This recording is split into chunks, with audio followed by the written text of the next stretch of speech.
This is Not Now, Maybe Later, a teen mental health podcast and a project of Sweetser. I'm glad you're listening, so let's get started.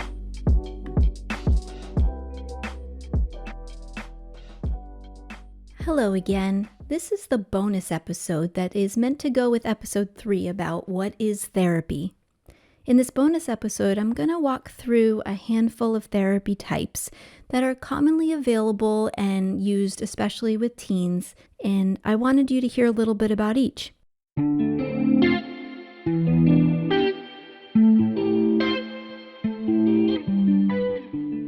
So the first I wanted to talk about is called CBT, Cognitive Behavioral Therapy.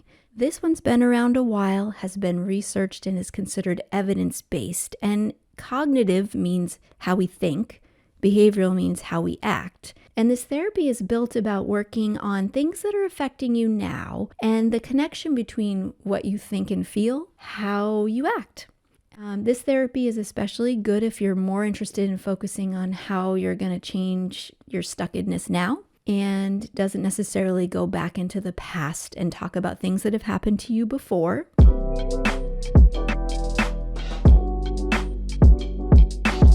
The next therapy I want to talk to you about, a personal favorite, is DBT, Dialectical Behavioral Therapy.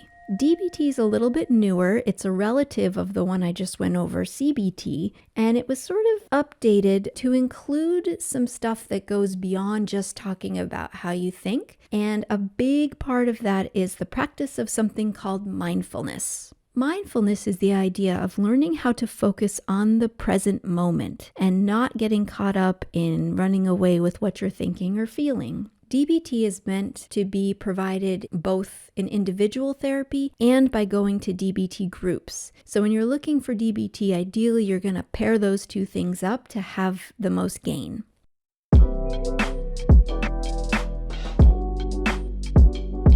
The next kind of therapy I wanted to introduce you to is called EMDR. That stands for Eye Movement Desensitization and Reprocessing. Fancy, really neat. EMDR is specifically intended to help people who have had a traumatic experience that is continuing to really cause a lot of distress. In EMDR, someone is working with a therapist to reprocess a traumatic experience, but it's paired with some cool techniques where you move your eyes. And the idea is to reduce the vividness and the intensity of the emotions that are associated with the traumatic experience. I tried this once with a friend of mine who was learning to do it, and I have to say I've never been through anything like it, and it is definitely a great option for someone who's had trauma and wants to try something else.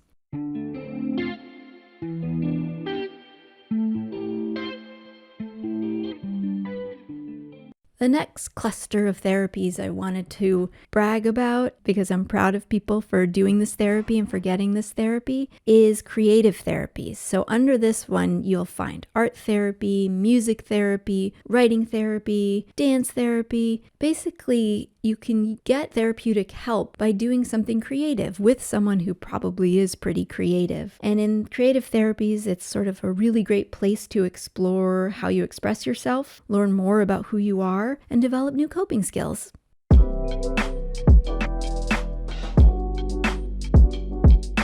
Another kind of therapy that feels pretty relevant here in Maine, because we have a lot of horses, is equine therapy, and this is therapy involving horses. The therapy is for you, but you work with a specially trained horse, you care for them, and you're receiving therapy at the same time. So if you like horseback riding or you like animals, this is a really different, unique kind of therapy that might help you get through stuff.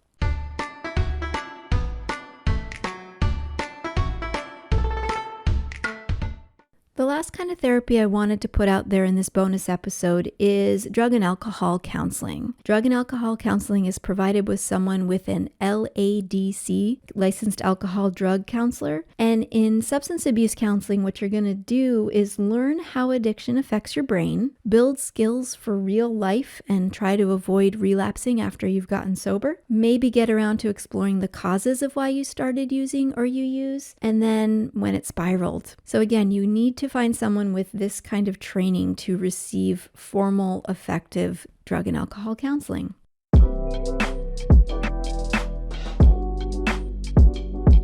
The other piece of figuring out counseling that is pretty important is figuring out who you want to have there. There will be a therapist, but who is going to be there with you? Do you want individual therapists? Do you feel like you need your family involved in your therapy, your parents or your siblings? There is therapies offered in groups, like I mentioned with DBT. That is a group format where you go and people who are trying to learn the same skills are there sharing in the learning together. You, as you get older, have the option of going to couples therapy, and that's something for people in a relationship to work through trouble they're having in their relationship. With someone who is thinking about getting a divorce or a separation might go with their partner to couples therapy, and that can be provided to any kind of couple. It doesn't just have to be straight people. And lastly, you can decide whether or not you want to have therapy in an office or online. So looking for therapy can involve both deciding what format you want and what type you want. And again, when you go on a website like Psychology Today, or if you're finding therapists online, you should be able to see what kinds of therapy they provide and where you'll be receiving it with who. Thanks for listening to this bonus episode. It does tag along with the What is Therapy, so I hope you get a chance to listen to both, and episode 4 will be coming out very soon. Take care of yourself.